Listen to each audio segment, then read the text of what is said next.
जय हिंद दोस्तों। मेरा नाम है R K sir. Drishyam IAS YouTube channel में आप लोगों का स्वागत है। ऑफलाइन बच्चों का भी स्वागत है। आज के इस लेक्चर में हम संवैधानिक उपचारों के बारे में बात करेंगे, यानी कॉन्स्टिट्यूशनल रेमेडीज के बारे में बात करेंगे। कभी उपचार लिया है आपने? उपचार बहुत प्रकार के होते हैं। राजनीतिक उपचार, शारीरिक उपचार, है ना, स्वास्थ्य के उपचार। गए हो कभी डॉक्टर के पास उपचार लेने के लिए? तो ऐसे ही हमें यहाँ संवैधानिक उपचार मिलता है। कौन से उपचार हैं? संवैधानिक उपचार, ना कि राजनीतिक उपचार। समझ में आ रही है आपको? इसके बारे में पढ़ने से पहले हमें यह जानना जरूरी है कि आर्टिकल 32 एक इकलौता ऐसा आर्टिकल है जो मूल अधिकार भी है। उपचार तो है, लेकिन क्या है ये? मूल अधिकार।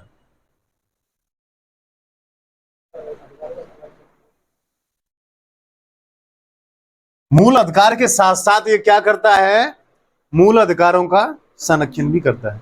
आज तक हमने कितने पढ़े हैं आर्टिकल? 14 से लेकर के 32 तक अभी तक पढ़ते ही आ रहे हैं हम, 31 तक। समझ में आ रही? 31 निरस्त हो गया है, लेकिन 30 तक तो पढ़े हैं हमने अच्छे से। उन सभी का बेस क्या है?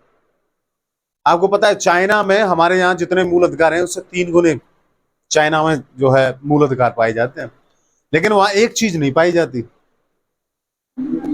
रेमेडीज, उपचार नहीं पाए जाते, इसलिए सारे निरस्त।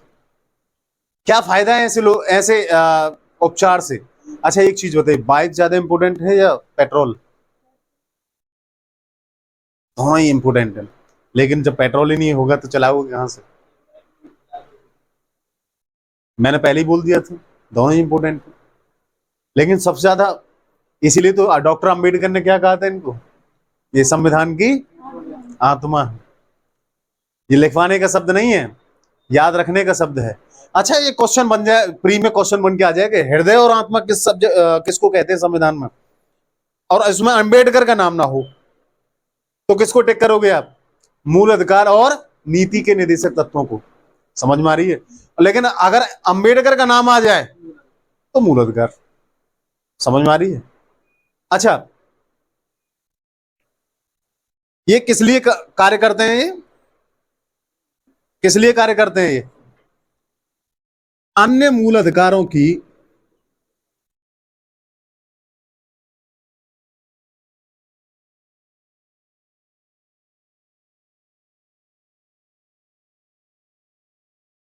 रक्षा। समझ में आ रही है? किसके कार्य कर रहे हैं? अन्य मूल अधिकारों की रक्षा कर रहे हैं। लेकिन जिस व्यक्ति को जो जानकारी नहीं है तो वो क्या करेगा? जिस व्यक्ति को जानकारी नहीं है इनके बारे में कि हमारे पास कितने अधिकार हैं, हम क्या क्या कर सकते हैं आज के लोकतंत्र के देश में, आज के उदारवादी देश में, क्या करेंगे? आज की हाल फिलहाल की घटना सुनी आपने? कौन सी तारीख थी वो? अभी परसों की डेट थी ना वो? कौन सी 8 तारीख थी आई थिंक, 7 को। उस लड़की के साथ में जो एक हुआ था, ये 2 टीचरों ने मिलकर के उसके साथ में दुराचार किया। क्या उस लड़की को इनके बारे में नहीं पता होता? पता भी होता तो क्या करती? क्योंकि हमारे संविधान में, चलो पहले रेटों के बारे में हम पढ़ लेते हैं, उसके बाद में हम वादी प्रतिवादी की प्रतिभा पढ़ेंगे।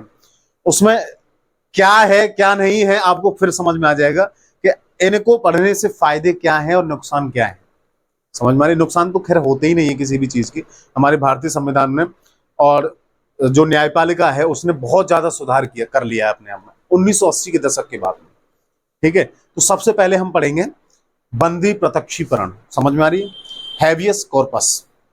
देखिए, बंदी प्रत्यक्षीकरण हमारा पहला जो है, हम इसको सीक्वेंस वाइज पढ़ेंगे क्योंकि पीसीएस के एग्जाम में ये कभी कभी मिलान के लिए आ जाते हैं। सबसे पहले स्टार्टिंग में कौन सी रेट है, दूसरी कौन सी है, तीसरी कौन सी, चौथी कौन सी, पांचवी कौन सी। 5 रेट है हमारे यहाँ।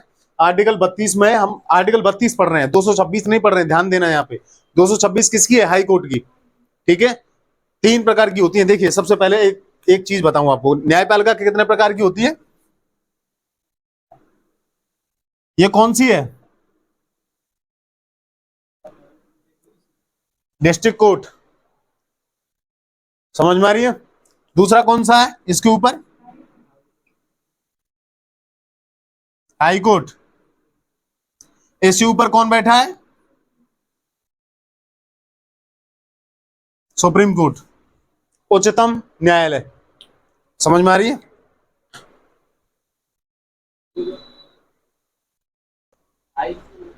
उसके ऊपर कौन सा है? Supreme court. अच्छा देखिए, ए और दो व्यक्ति हैं, ए और बी, है ना? ए और बी, हम किसी का नाम नहीं लेंगे, ठीक है? दो पर्सन है, ए और बी। इन दोनों में अगर झगड़ा हो जाता है, मतलब मान लो ए ने बी को पीटा, किसके अधिकारों का अवोल्यूशन हुआ? बी का। बी कहां जाएगा? नहीं जाएगा, डिस्ट्रिक्ट कोर्ट जाएगा। समझ में आ रही है? यही तो बात है, पहला। दूसरा, अगर दूसरा है ए, ए कौन सा है? राज्य। बी कौन सा है? व्यक्ति। अब कहां जाएगा? यही समझना है अंतर हमें। समझ में आ रही है?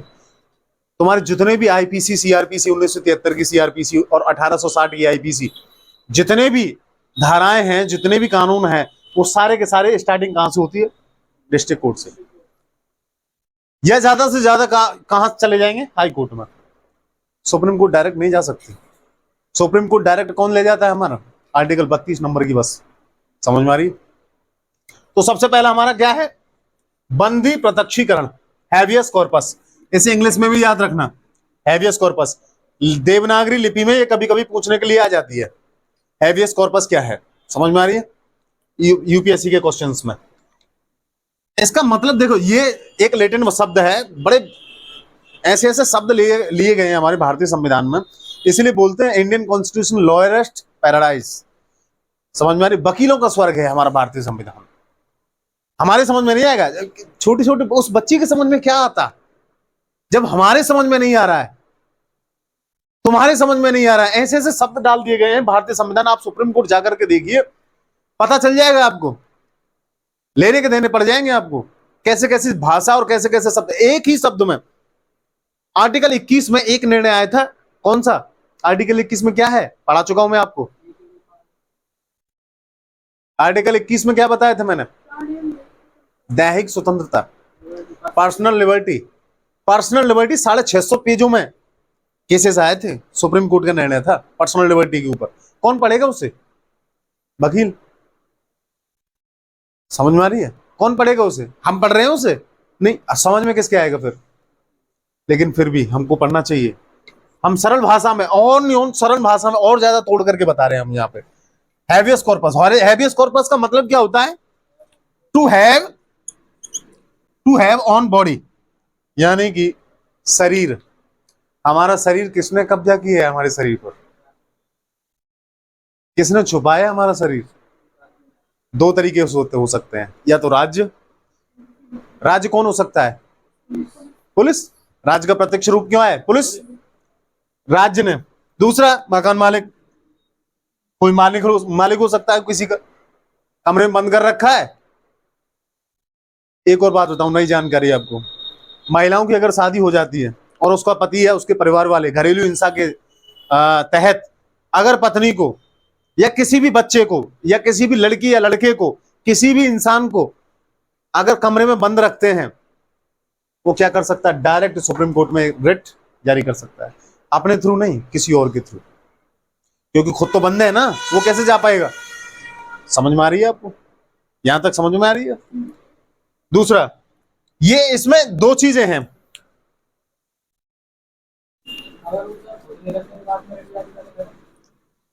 हाँ, ऐसा भी हो सकता है खुद।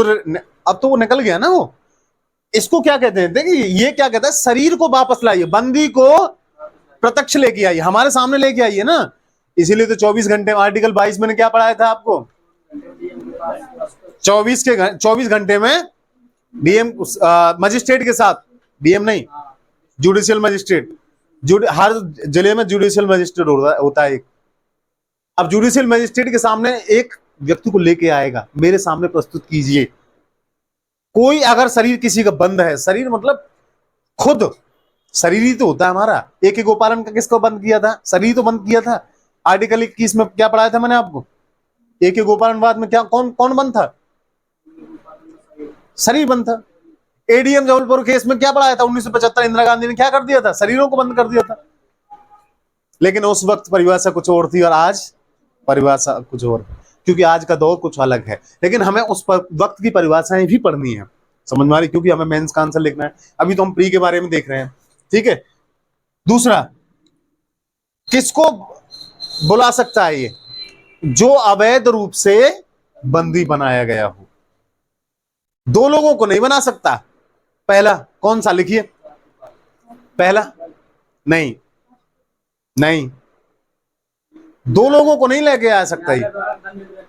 पहला, न्यायालय द्वारा दंडित व्यक्तियों को, समझ में आ रही है? और दूसरा, निवारक नजरबंदी को, प्रिवेंटिव डिटेंशन।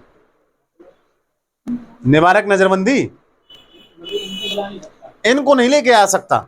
निवारक नजरबंदी के अगर बंद है तो हैबियस कॉर्पस लागू नहीं होगी इन पर।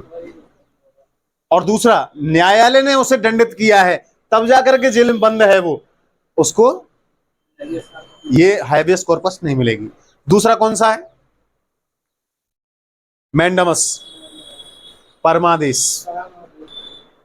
देखिए, परमादेश, मैंडमस, इसको पढ़ने से पहले एक शब्द के बारे में अध्ययन कर लेते हैं हम, रेस जूडिकेटा। ये भी एक लैटिन शब्द है। रेस जूडिकेटा का मतलब होता है थिंग डिसाइडेड अर्लियर। इसका मतलब ये होता है, ये उससे रिलेटेड है जो अभी मैंने करवाया था, अधिकार परीक्षा। समझ में आ रही है? अधिकार परीक्षा में अब जितनी बार व्यक्ति जो है बंद है, अब बार बार तो नहीं लेके जा सकता, समझ में आ रही है? अब बार बार रिटर्न लेके जा सकता है। कोई चीज, कोई व्यक्ति जो है कुछ भी काम गलत हो गया और बार बार 5 और रिटों को लेकर के उच्चतम न्यायालय बार बार पहुंच रहा है, और सुप्रीम कोर्ट इसी चीज के लिए तो नहीं बैठा है, समझ में आ रही है? तो वो क्या करेगा? रेस जूडिकेटा नाम का एक शब्द है, इसका मतलब होता है थिंग डिसाइडेड अर्लियर। इसका मतलब ये होता है हिंदी में कि जो व्यक्ति, सुप्रीम कोर्ट ने एक बार आदेश दे दिया, उसी को आदेश मानकर, कोर्ट ऑफ रिकॉर्ड नहीं सुना है आपने? सुप्रीम कोर्ट के एक बार को आदेश जो हो गया ना, उसको रिकॉर्ड कर लिया जाता है, वो बातें हो जाती है, वो संवैधानिक हो जाती हैं। वो जैसे संसद ने विधि बनाई है ना, ऐसे विधि के समान उच्चतम न्यायालय का निर्णय हो जाता है। ऐसे ही court of record high court भी होता है, लेकिन court of record district court नहीं होता है। डिस्ट्रिक्ट कोर्ट से नीचे वाले जज नहीं होते, समझ में आ रही है? कौन होता है? हाई कोर्ट और सुप्रीम कोर्ट। इसका मतलब यही होता है, ठीक है। अब आगे चलते हैं, इसके मतलब ये देखते हैं। परमादेश, मैंडमस। मैंडमस का मतलब होता है, ये भी लैटिन भाषा शब्द है। मैंडमस का मतलब होता है वी कमांड। वी कमांड, हम आदेश देते हैं। कौन देता है आदेश? कौन देता है आदेश? उच्चतम न्यायालय, सुप्रीम कोर्ट। किसको देगा? सार्वजनिक पद पर बैठे व्यक्ति को, निजी व्यक्ति को नहीं। क्या पढ़ना है, क्या छोड़ना है, यहां से इस तरीके से देखना है आपको, समझ में आ रही है? क्या है, क्या नहीं है, क्या है, क्या नहीं है, ये सारी चीजें देखनी है, तभी समझ में आती है सारी चीजें। सार्वजनिक व्यक्ति को क्यों देगा? सार्वजनिक कार्य करने के लिए, समझ में आ रही है? सार्वजनिक कार्य करने के लिए। सार्वजनिक व्यक्ति कौन हो सकते? पब्लिक व्यक्ति। सार्वजनिक व्यक्ति का मतलब होता है जो गवर्नमेंट है, सरकारी में है, सरकार में सम्मिलित है। सरकार में कोई भी हो सकता है, एमसीडी भी हो सकती है,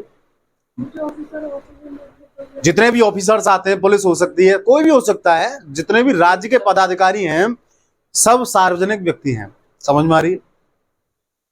निजी व्यक्ति नहीं, अडानी अंबानी नहीं, टाटा बिरला नहीं, कौन? सार्वजनिक व्यक्ति, निजी व्यक्ति नहीं, समझ में आ रही है? किसको नहीं देगा? निजी व्यक्ति को। दूसरा, इसमें दो अपवाद और हैं, राष्ट्रपति और राज्यपाल। इन दोनों को और नहीं दे सकता, क्योंकि ये काम ही नहीं करते। काम करते हैं क्या? ये सिर्फ शोभा बढ़ाने के लिए बैठे हुए हैं, सिर्फ कुर्सी की शोभा बनाने के लिए। काम नहीं है, पद ऊंचा है, काम नहीं है इनका। काम कौन करता है? प्रधानमंत्री, मुख्यमंत्री, समझ में आ रही है? यही तो करते हैं, डीएम, सीएम, पीएम। और कौन करता है? राष्ट्रपति काम करता है सिवाय सिग्नेचर के? कोई भी कार्य बताओ राष्ट्रपति के, लेकिन राष्ट्रपति के नाम से कार्य बहुत हैं, लेकिन करेगा कौन? प्रधानमंत्री। समझ में आ रही है? परमादेश इतना ही। अगला देखते हैं। देखिए, मैंने अभी थोड़ी देर पहले रेस जुडिकेटा का जो अर्थ बताया था, वो रेस जुडिकेटा बंदी प्रत्यक्षीकरण में लागू नहीं होता है। ठीक है, मैंने आपको वो अधिकार परीक्षा बता दिया था ना, वो अधिकार परीक्षा नहीं है, बंदी प्रत्यक्षीकरण है। ठीक है, तो अगला देखते हैं हम, प्रतिषेध, प्रोविशन। इसका मतलब क्या होता है? Stay order. ये भी लैटिन भाषा का शब्द है। समझ में आ रही है? स्टे ऑर्डर, स्टे ऑर्डर का मतलब क्या होता है? रोक देना, किसी चीज को रोक देना, किसी चीज पर रोक लगा देना, इसे बोलते हैं स्टे ऑर्डर। दूसरा, कौन देगा? रोकेगा कौन? उच्चतम न्यायालय। रोकेगा कौन? उच्चतम न्यायालय। कब रोकेगा? जब कोई भी मामला उच्चतम या किसी भी अन्य न्यायालय में लंबित हो, यानी कि लंबित का मतलब होता है चल रहा हो, सुनवाई चल रही है, अभी न्याय नहीं हुआ है। समझ में आ रही है? मतलब मान लो ऐसे चल लो यार, कोई गाड़ी एक्सीडेंट करने वाली है, कर रही है, समझ में आ रही? आधी चढ़ी है, पूरी नहीं चढ़ी है, आधी चढ़ी है गाड़ी किसी पे, क्या करेगा सुप्रीम कोर्ट? रोक लगा देगा। कब लगाएगा? जब वो अपने अधिकार क्षेत्र से बाहर होगा। मान लो यूपी का हाई कोर्ट है, मध्य प्रदेश के लिए निर्णय सुना दे। समझ में आ रही? और दूसरी बात, कोई डिस्ट्रिक्ट कोर्ट है, अपनी मर्जी से फांसी की सजा दे दे, नहीं दे सकता। अपने क्षेत्राधिकार का बाहर है, उल्लंघन कर रहा है, नहीं दे सकता। ये इजाजत से देता है, हाई कोर्ट की इजाजत से। हाई कोर्ट की, तुम्हारा मर्डर केस हो, क्या नाम है, तुम्हारा आजीवन कारावास हो, या फिर तुम्हारे फांसी की सजा, ये दोनों को दोनों हाई कोर्ट से पूछ करके देता है। ये कौन देता है? District court. समझ में आ रही है? ये निर्णय ऐसे अपने आप से नहीं दे सकता है, ये उसके क्षेत्राधिकार से बाहर है। समझ में आ रही है? यहां तक समझ में आया आपको? अगला देखिए, सेम ऐसा ही है। अगला कौन सा है? उत्प्रेषण। सेम ऐसा ही है। उसमें कैसा है? उसमें गाड़ी चढ़ जाती है तब रोक लगाता है, उपचार देने के लिए। समझ में आ रही है? चलिए उसको देखते हैं। चलिए, कुछ पूछना था, पूछिए। परमादेश को नकारात्मक रेट क्यों कहते हैं और प्रतिषेध को सकारात्मक रेट क्यों? क्योंकि आदेश, देखिए परमादेश क्या कह रहा है? आदेश दे रहा है प्रगति कार्य करने के लिए। समझ में आ रही है? और वो प्रतिषेध क्या कर रहा है? रोक रहा है। इसलिए इसीलिए परमादेश को सकारात्मक ग्रिड कहा जाता है। और परमादेश को नकारात्मक लिखा है। नहीं, सकारात्मक है इसमें। आपने उल्टा लिखा है, परमादेश सकारात्मक है और परमादेश सकारात्मक है और प्रतिषेध नकारात्मक है। इसे उल्टा मत उल्टा कर लेना, गलत लिख रखा है आपने। ठीक है, तो देखिए अगला, उत्प्रेषण, सरसरी। इसका मतलब होता है टू सर्टिफाई।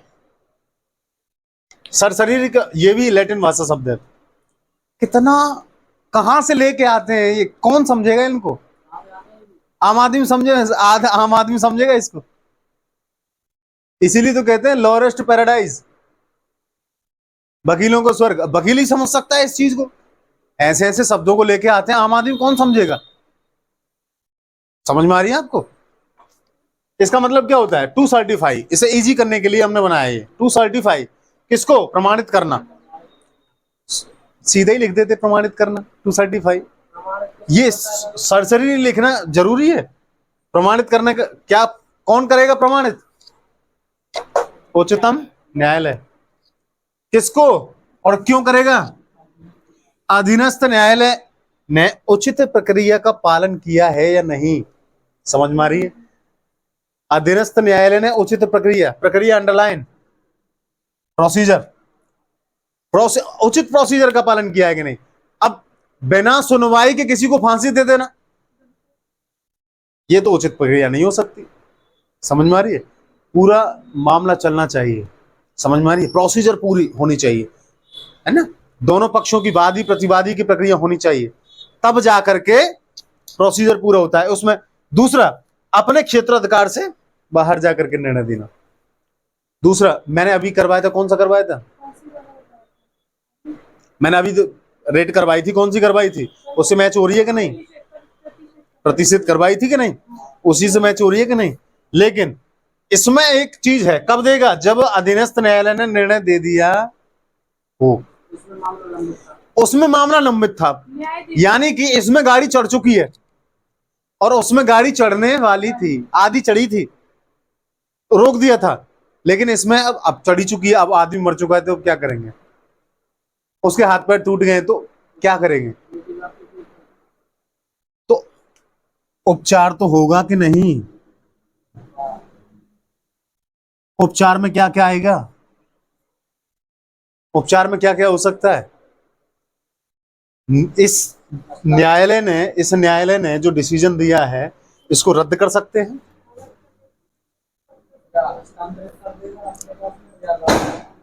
रद्द करना, समझ में आ रही है, इस निर्णय को या तो रद्द कर सकता है या अपने पास मंगा सकता है, दूसरा, या फिर किसी अन्य न्यायालय को हस्तांतरित कर सकता है, समझ में आ रही है, इसका मतलब यही है। लास्ट और अंतिम, अधिकार प्रच्छा। देखिए, अधिकार प्रच्छा को वारंटो, लास्ट रेट है ये, 5वीं रेट है, अधिकार प्रच्छा को वारंटो, ये भी लैटिन शब्द है, इसका मतलब ये होता है सरल भाषा में, बाय व्हाट एन अथॉरिटी, इसका मतलब क्या होता है, किस हैसियत से, कौन पूछेगा, आपकी हैसियत कौन है, उच्चतम न्यायालय, किस हैसियत से आप सार्वजनिक पद पर बैठे हो, समझ में आ रही है, इसका मतलब सिंपल यही है, किस हैसियत से आप इस पद पर बैठे हो, कौन पूछेगा, सुप्रीम कोर्ट, समझ में आ रही है, सार्वजनिक पद पर बैठे हो, किस हैसियत से पूछेगा। दूसरा, किससे पूछेगा, जो सार्वजनिक पद पर बैठा व्यक्ति है, किससे नहीं पूछेगा, निजी कंपनियों से, निजी व्यक्तियों से, अडानी से, अंबानी से, टाटा से, बिरला से, समझ में आ रही है, इनसे नहीं पूछेगा। पढ़ने का तरीका क्या है, किससे पूछेगा, किससे नहीं पूछेगा, समझ में आ रही है, ये आपको सरलतम रूप में आ जाते हैं, आपके लक्ष्मीकांत में दे रखे हैं ये शब्द सारे के सारे, एक एक लाइन में दे रखे हैं, आपको कभी जीवन में याद नहीं हो सकते वहां से, समझ में आ रही है। इस तरीके से जब आप टुकड़े करके पढ़ोगे ना किसी चीज को, तब ज्यादा समझ में आओगे आपके, समझ में आ रही है। चलिए लिखते हैं अब अगला, ये खत्म होगी 5वीं, अब मेंस की तरफ थोड़ा सा झुकाव कर लेते हैं, मेंस में क्वेश्चन कहां से बनते हैं, ठीक है, स्टार्ट करते हैं हम। यहां से हम मेंस का क्वेश्चन देखने के प्रयास करेंगे, मेंस का क्वेश्चन कैसे बनता है। अब सबसे पहले हम यहां देखते हैं प्रक्रिया क्या है, सुप्रीम कोर्ट की जटिल प्रक्रिया है। पहली बात तो सुप्रीम कोर्ट जाने के लिए, यहां तक तो आपको बड़ा अच्छा लगा होगा, अनुच्छेद 14, 15, 16, 17, 18, 19, 20, 21, 22, जीवन की स्वतंत्रता, बोलने की स्वतंत्रता, अगर कोई छीन ले तो हम 32 में डायरेक्ट सुप्रीम कोर्ट जा सकते हैं। लेकिन यहाँ क्या है, असली मसला तो यहाँ है प्रक्रिया में। पहला, लोकस स्टैंडाई, ये एक शब्द है, ये भी लैटिन भाषा का शब्द है, लोकस स्टैंडाई, ये भी प्री में आ सकता है, समझ में आ रही है। इसका मतलब क्या होता है, वादी प्रतिवादी की प्रक्रिया। इसका मतलब ये होता है जिस पे जुर्म हुआ है, जो पीड़ित है, जो वादी है, वही सुप्रीम कोर्ट जा सकता है, समझ में आ रही है। मान लो गांव के नत्थू और कचरा, गांव के अनपढ़ लोग, मान लो नत्थू और कचरा, दो लोग मान सकते हैं, उनको नॉलेज ही नहीं है किसी चीज की, अब वो पीड़ित है, सुप्रीम कोर्ट कैसे जाएंगे वो, समझ में आ रही है। प्रक्रिया बहुत जटिल है और उनके समझ में नहीं आ रही है, सुप्रीम कोर्ट कैसे जा सकते हैं। कोई तीसरा व्यक्ति हो, समझदार हो, वही तो लेके जा सकता है, लेकिन सुप्रीम कोर्ट कौन जाएगा, वही व्यक्ति उच्चतम न्यायालय जाएगा जो पीड़ित है, जो दूसरा व्यक्ति, उसको दूसरा व्यक्ति को न्यायालय में प्रवेश का अधिकार नहीं है।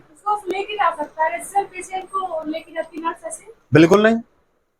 एक बार मैं गया था मेंटल हॉस्पिटल, अपने भाई को लेकर के। मुझसे बड़े भाई हैं, सिजोफ्रेनिया की बीमारी है उनकी। तो मैं गया था, उनको मैं बता रहा था डॉक्टर को कि सर ऐसे ऐसे बात है। और जैसे खड़ूस डॉक्टर होते हैं ना, खड़ूस डॉक्टर, इस तरीके से सुप्रीम कोर्ट के खड़ूस होते हैं न्यायाधीश, ऐसे नहीं होते चुट्टू मुट्टू। डायरेक्ट बोले बीमारी तुमको है, इसको कौन बताएगा, तुम मार जाओ, चलो। समझ में आ रही है आपको? डॉक्टर कैसे होते हैं? ऐसे होते हैं कि नहीं? मेरे साथ भी ऐसे हुआ। अब इसमें उच्चतम न्यायालय में कौन जाएगा? जो वादी है, यानी कि जो पीड़ित है, वही उच्चतम न्यायालय जा सकता है। ये खराबी है हमारे सिस्टम की, ये खराबी है। दूसरा, पैसा इतना, आपको पता है दुनिया में, हमारे भारत में सबसे ज्यादा पैसा कौन कमाता है? आपको पता है सलमान खान पर केस चला था, एक हेयरिंग के कितने पैसे लेते हैं? 40 लाख ऑन रिकॉर्ड है, 40 लाख ऑन रिकॉर्ड, मैं यूट्यूब पे बोल रहा हूं, ऑन रिकॉर्ड 40 लाख रुपए। वैसे कितने लिए होंगे पता नहीं है। केजरीवाल ने अरुण जेटली पर जो है केजरीवाल पर अरुण जेटली ने जो है मानहानि का केस जो है डाल दिया था। अरुण जेटली ने केजरीवाल पर एक ही हियरिंग में 3 करोड़ रुपए लिए थे। अगली बार केजरीवाल ने वकीली कैंसिल कर दिया और उससे माफी मांग ली कि मुझसे गलती हो गई। मैं 3 करोड़ क्यों दूं भाई? पार्टी का पैसा उसने दे दिया, आम आदमी कहां से देगा? नत्थू और कचरा कहां से देंगे पैसे? समझ में आ रही है? दूसरा, सबसे पहली बात तो ये आम आदमी को नॉलेज ही नहीं है, अधिकारों को जानकारी नहीं है। मैंने आपको पढ़ाया क्या इससे पहले? आपको नॉलेज थी इस चीज के बारे में? और मैं आपको चैलेंज देके कह रहा हूं, आपको 1 साल मत पढ़ो, तुम भूल जाओगे। आजकल पढ़े लिखे लोग खुदकुशी कर रहे हैं, उनको नॉलेज ही नहीं है। पढ़े लिखे, MA BA पास, B.Ed पास, जो PhD कर रहा है वो भी दबा पड़ा है, खासकर महिलाएं। क्यों दबी पड़ी हैं? नॉलेज ही नहीं है। और नॉलेज भी है, यूज करना नहीं जानते। दूसरी, यूज करना तो है, वित्तीय समस्या कहां से लाएंगे? इतना महंगा। तुमको पता है सुप्रीम कोर्ट का वकील एक हियरिंग के कितने रुपए लेता है? एक दिन की कमाई कितनी है सुप्रीम कोर्ट के वकील की, जानते हो? उनकी जो पेमेंट होती है वो खुद ही डिसाइड करते हैं ना? बिल्कुल खुद ही डिसाइड करते हैं। जानते हो कितनी पेमेंट है? 5 करोड़। और सुप्रीम कोर्ट के न्यायाधीश की 2,80,000। 7 पे कमीशन से बढ़ गई है। समझ में आ रही है? 2,80,000। सुप्रीम कोर्ट के वकील, सुप्रीम कोर्ट के जो जज है ना, वो भी वकीलों से डरते हैं। वो भी चाहते हैं कि हमारा बेटा वकील बने, ना कि जज। समझ में आ रही है? लेकिन देखो बात यही है, आप प्राइवेट कंपनी में जॉब करोगे, आपको लाखों का पैकेज मिलेगा, आप DM बन जाओगे, आपको पावर मिल जाएगी, पैसे नहीं मिलेंगे। वो अलग बात है कि आप एक एक सिग्नेचर के करोड़ रुपए लेंगे। समझ में आ रही है यहां पे? लेकिन प्रक्रिया बड़ी जटिल है इसकी, इसीलिए कहते हैं लॉरेस्ट पैराडाइज। दूसरा, वित्तीय समस्या। तीसरा, प्रक्रिया बहुत जटिल है। देखिए प्रक्रिया बहुत जटिल है यहाँ की इसकी। अब 1980 के दशक की बात है, 2 जज थे हमारे यहाँ, PN भगवती मुख्य न्यायाधीश चीफ जस्टिस थे, और उनके सहायक थे BR कृष्ण अय्यर। बड़े मोस्ट इंपोर्टेंट जज, जो इतिहास में इनको सदैव याद किया जाता है। न्यायपालिका ने ऐसे न्यूटन लिया इस प्रक्रिया को बदलने के लिए, जटिल प्रक्रिया को। उनको पता था कि लोग कैसे आएंगे हमारे पास में, लोग पीड़ित हैं लेकिन आ नहीं सकते, वकील करोड़ों रुपए लेते हैं, पैसा है नहीं इनके पास, जानकारी का अभाव है, तो कैसे आएंगे? समझ में आ रही है? तो इन दोनों को पता चला। तो इन दोनों को कहां से पता चला? इन दोनों को, ये तो भाई बैठे रहते हैं, इनको टीवी से पता चला। उस जमाने में दूरदर्शन नाम का एक चैनल चलता था, एक ही चैनल चलता था, या फिर VCR, अब वो अलग चीज थी। समझ में आ रही है? हम भी VCR में देखते थे, पूरी रात जनरेटर से जो है चला करके VCR उधार लेके आते थे एक रात के लिए, और पूरी रात देख करके सुबह आंखें लाल हो जाती थी देख करके। तो उस वक्त एक चैनल था, कौन सा था? दूरदर्शन। और रेडियो चलता था। रेडियो का कौन सा चैनल था? आकाशवाणी। अब आकाशवाणी पे एक गांव ने सोचा, जिसका नाम था झुमरी तलैया। नाम सुना है इसका? झुमरी तलैया। उन लोगों ने सोचा कि क्यों ना अपने गांव को मशहूर किया जाए। उन लोगों के हर एक व्यक्ति ने हर रोज एक लेटर लिखा। किसके लिए? पोस्ट के जरिए। 25 पैसे का पोस्ट आता था उस समय, एक लेटर लिख के, और ये गाना, और झुमरी तलैया से। व्यक्ति का नाम नहीं आता था, ठीक है। एक्स व्यक्ति ने, मान लो एक्स व्यक्ति ने ख्वाहिश की है इस गाने के लिए, कहां से? झुमरी तलैया से। राज्य का नाम आता नहीं था, और ना ही डिस्ट्रिक्ट का नाम आता था। समझ में आ रही है? झुमरी तलैया, बताइए कहाँ है?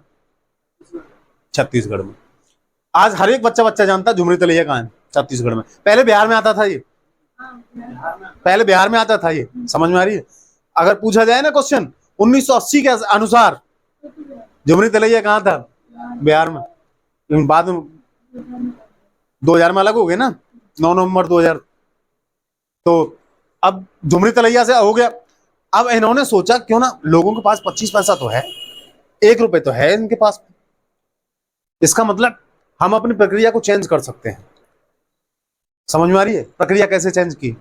लो, लिखने की बात। हेडिंग डालिए पहली, वादी प्रतिवादी न्याय की प्रणाली में परिवर्तन। वादी प्रतिवादी न्याय की प्रणाली में परिवर्तन।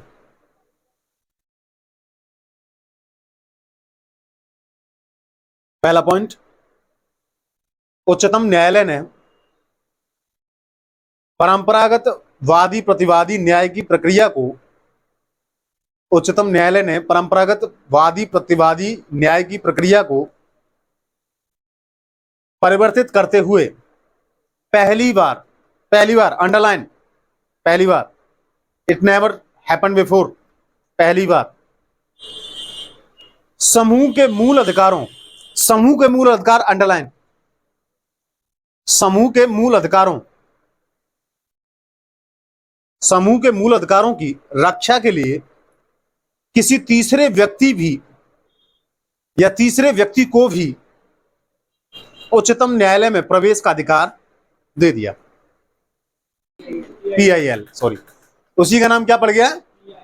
PIL, पब्लिक इंटरेस्ट लिटिगेशन यानी प्रक्रिया। समझ में आ रही है? अब देखिए, PIL इसी का नाम पड़ गया। अब एक चीज बताइए, ये PIL समाज को सुधारने का तरीका है या फिर न्याय दिलाने का? किसी को मच्छर काट रहे हैं तब भी PIL डाल रहे हैं। समझ में आ रही है? किसी को कोई बीमारी हो रही तब भी PIL डाल रहे हैं। सारी चीजों के लिए, पर्यावरण अगर दूषित हो रहा है PIL डाल रहे हैं। बच्चे कारखाने में कार्य कर रहे हैं तो PIL डाल रहे हैं। 1980 के दशक से बात चालू हुई है। अच्छा, एक सामाजिक सुधार का कार्य किसका? सरकार का है या न्यायपालिका का है? कौन कर रहा है? इसी का दूसरा नाम क्या है? जुडिशियल एक्टिविज्म, न्यायिक सक्रियतावाद। समझ में आ रही? लेकिन इसे हम बाद में देखेंगे, न्यायिक सक्रियतावाद जो हम न्यायपालिका पढ़ेंगे वहां देखेंगे अभी। लेकिन अभी हम पढ़ रहे हैं PIL के बारे में, ठीक है। इसी का नाम PIL पड़ा। किसने दिया? PIL के जनक कौन है? PN भगवती और BR कृष्ण अय्यर। दूसरा पॉइंट लिखिए, परिणाम स्वरूप विभिन्न सामाजिक कार्यकर्ताओं के द्वारा, सामाजिक कार्यकर्ता कौन होते हैं? NGO, जितने भी बड़े बड़े NGO होते हैं, विभिन्न सामाजिक कार्यकर्ताओं के द्वारा, गैर सरकारी स्वैच्छिक संगठनों के द्वारा बच्चों, महिलाओं, मजदूरों के अधिकारों की रक्षा के लिए उच्चतम न्यायालय के समक्ष याचिका दायर की गई। अब इतनी दनादन याचिका दायर की गई, तभी तो आर्टिकल 21 का इतना बड़ा विस्तार हुआ। 1980 से पहले आर्टिकल, न्यायपालिका कैसी थी? कंजर्वेटिव। मैंने आपको बताया था ना, रूढ़िवादी। संसद कैसी थी? प्रगतिवादी। अब 1980 के बाद संसद कैसी हो गई? रूढ़िवादी। न्यायपालिका कैसी हो गई? प्रगतिवादी। समझ में आ रही है? क्योंकि जब जब प्रधानमंत्री ताकतवर होगा, न्यायपालिका कमजोर होगी, और जब जब प्रधानमंत्री कमजोर होगा, न्यायपालिका ताकतवर अपने आप हो जाएगी। समझ में आ रही? तीसरा पॉइंट, उच्चतम न्यायालय ने पोस्ट कार्ड एवं समाचार पत्र की रिपोर्ट को भी याचिका मानकर कार्य किया। अच्छा, इसमें क्या है, सुप्रीम कोर्ट में पता है कैसे होता है, इसका मतलब क्या होता है, कोई भी पीआईएल नहीं डाल रहा है लेकिन न्यूज में खबर आ गई है। 142 आर्टिकल 142 के तहत अपने आप संज्ञान ले सकता है सुप्रीम कोर्ट। समझ में आ रही है? इसको ध्यान रखने वाली बात है, अपने आप ले सकता है संज्ञान में। क्या लिखवा है लास्ट में तुमको?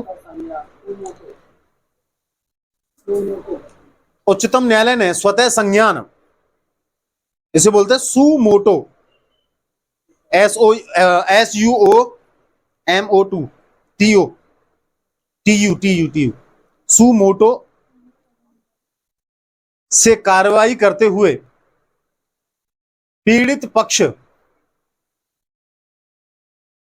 पक्ष के पास स्वयं को पहुंचाया। स्वयं को पहुंचाने वाली बात ही है। जब कोई पीआईएल नहीं डाल रहा है और अखबार में चीजें आ रही हैं निकलने के लिए और सुप्रीम कोर्ट उन पर निर्णय दे रहा है, तो घर घर जाकर सुप्रीम कोर्ट उनका निर्णय सुना रहा है कि नहीं? समझ में आ रही है? सरकार की दखलंदाजी है या नहीं? सारे कार्य किसको करने चाहिए? सरकार को। लेकिन सरकार हमारी क्या है? अंधी। कहते हैं कानून अंधा है, लेकिन वास्तव में अंधा कौन है? सरकार। दिखाई नहीं देता इसको? लोग कितने पीड़ित हैं, दिखाई नहीं देता क्या करना चाहिए क्या नहीं करना चाहिए? दिखाई नहीं देता ये संशोधन बिल लेके आना चाहिए कि पॉपुलेशन कम की जाए? दिखाई नहीं देता ग्लोबल वार्मिंग कितनी भयंकर तरीके से बढ़ रही है? इस वर्ष 2023 में कितने भयंकर तरीके से बाढ़ आई है तुम्हारे चारों तरफ, कितने गांव बह गए, कितने लोग मरे हैं? दिखाई नहीं देता सरकार को क्या करना चाहिए क्या नहीं करना चाहिए? कौन कर रहा है? Supreme court. असली मित्र कौन है हमारा? Supreme court. इसलिए गार्जियन कौन है हमारा? Supreme court. इसलिए अगला पॉइंट नहीं, याद रखना है पीआईएल जो है समूह के लिए होता है। एनओटी नोट करके लिख सकते हो आप। समूह के लिए होता है, व्यक्ति के लिए नहीं होता है। ठीक है, किसके लिए होता है? ये समूह के लिए, व्यक्ति के लिए नहीं। व्यक्ति नागरिक सब आ जाते हैं इसी में। व्यक्ति हो गया तो मतलब नागरिक वगैरह सब हो जाते हैं। व्यक्ति के लिए नहीं है, समूह के लिए है। मतलब एक का अधिकार, जैसे आपको हुसैन आरा खातून के बारे में मैंने केस बताया था, उसमें क्या था? त्वरित सुनवाई का अधिकार, स्पीडी ट्रायल। अब वो एक के लिए नहीं था, किया तो एक ने पीआईएल था, लेकिन वो किससे जुड़ा हुआ था? समूह से जुड़ा हुआ था। ऐसे ना जाने कितने लोग थे। आज भी हमारे यहां जेलों में जाकर के देखिए तुम, 2/3 ज्यादा, जितनी कैपेसिटी है ना जेल की, उससे 2/3 ज्यादा कैदी भरे पड़े हैं। जेल ही नहीं है, क्या कर सकते हैं? समझ में आ रही है? अगली हेडिंग, जनहित याचिका एवं मूल अधिकार। जनहित याचिका एवं मूल अधिकार। पहला पॉइंट, उच्चतम न्यायालय ने जीवन के अधिकारों का अत्यधिक विस्तार कर दिया और जीवन के अधिकारों को नीति के निर्देशक तत्वों के साथ जोड़ दिया। और जीवन के अधिकारों को नीति के निर्देशक तत्वों के साथ जोड़ दिया, डीपीएसपी के साथ में जोड़ दिया गया। और समूह के अधिकारों के रक्षा के लिए